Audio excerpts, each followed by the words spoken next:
Hello. So this video is about how to let go of the past, 10 steps to move on peacefully.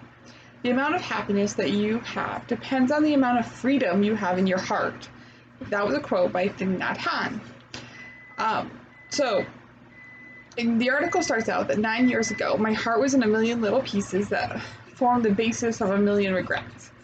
I had my first serious relationship in college. When all my insecurities came to my head, my ex-boyfriend had to juggle multiple roles, from therapist to cheerleader to babysitter. The whole relationship revolved around holding me up. I realized this soon after it ended, that I'd spent 3 years expecting someone to love me when I didn't love myself. The guilt, shame, kept me single for almost a decade. I dated, but it was always casual. I'd start getting close to someone and then find a way to sabotage it. Long after I let go of a man, feelings about the relationship held me back. I was afraid of being vulnerable. I was afraid of being hurt. But mostly I was afraid of hurting someone else again and having to live with that. If you have been holding on to an old relationship, now is the perfect time to let go, and here's how you can start moving on. So this was the author's experience. In my experience, there have been times I've hurt somebody, and it's hard to let go for me because I think about the positive things. I think about the things that, like my last relationship, my last serious relationship was, I'd call him my second real love. Things were bad for both of us. We were both struggling with mental health issues, and we were trying to lean on the other one, and then it just got out of hand quickly. And I know that me and him could never be together again. But sometimes when I look back about the good times and the good things about him, it makes me miss that relationship, even though I know it was not a healthy one. So onto the list here. So number 1, practice releasing regrets. When a relationship ends, it's tempting to dwell on what you did wrong or what you could have done differently. This might seem productive, like you can somehow change things by rehashing it. You can't. All dwelling does is to cause you to suffer. When you start revisiting the past in your head, put yourself into the moment, focus on the good things in your current situation, the friends you are, who are there for you, and the lessons you've learned, and to help you with future relationships. 2, work on forgiving yourself. You might think you've made the biggest mistake of your life, and if only you didn't do it, you wouldn't be in the pain right now. Don't do that road. There's nothing down there. I've already forgiven myself really for the mistakes I made. For my case, because of the fact that I know it takes 2. It wasn't all me. It wasn't all him. It takes 2. 3, don't think about any time as lost. If you look at the unhealthy relationship or following decade as time lost, I'd underestimate all the amazing things I did in that time.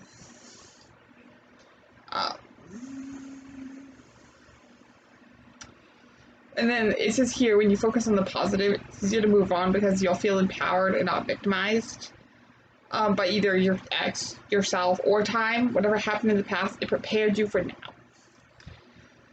4, remember the bad as well as the good.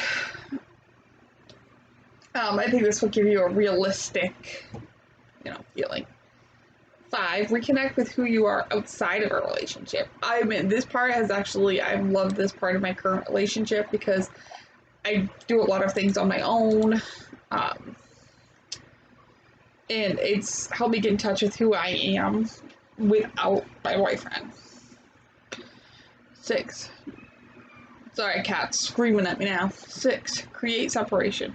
Hope can be a terrible thing if it keeps you stuck in the past. It's not easy to end all contact when you feel attached to someone. Breaking off a friendship might feel like ruining your chances of knowing love again. It's helped me to change my hope to broader items. You will know love again. You won't spend the rest of your life alone. In one way or another, you will meet all kinds of people and create all kinds of possibilities for future relationships. If you forgive yourself, let go, and open up, that is. 7, let yourself feel. Losing a relationship can feel like a mini death, complete with a grieving process. First, you're shocked and in denial. You don't believe it's over, and you hold out hope. Next, you feel hurt and guilty.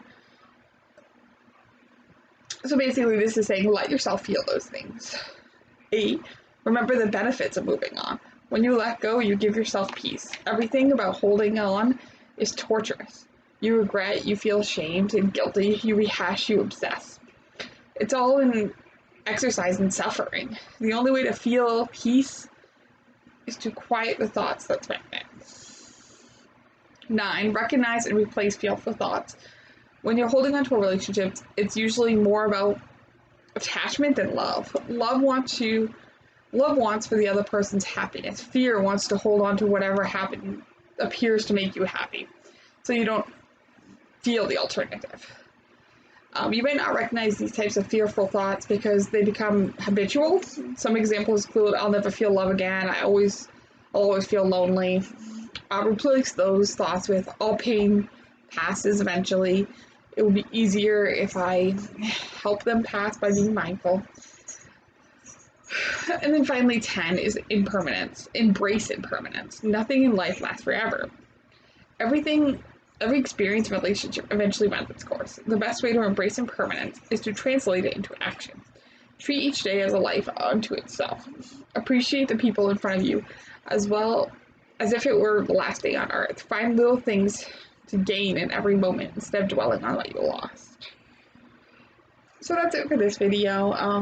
I really like this. It can be very helpful. A lot of these I've actually done steps before to let go of some of my past relationships because I have a habit of only focusing on the good, and then that makes me miss that person being in my life.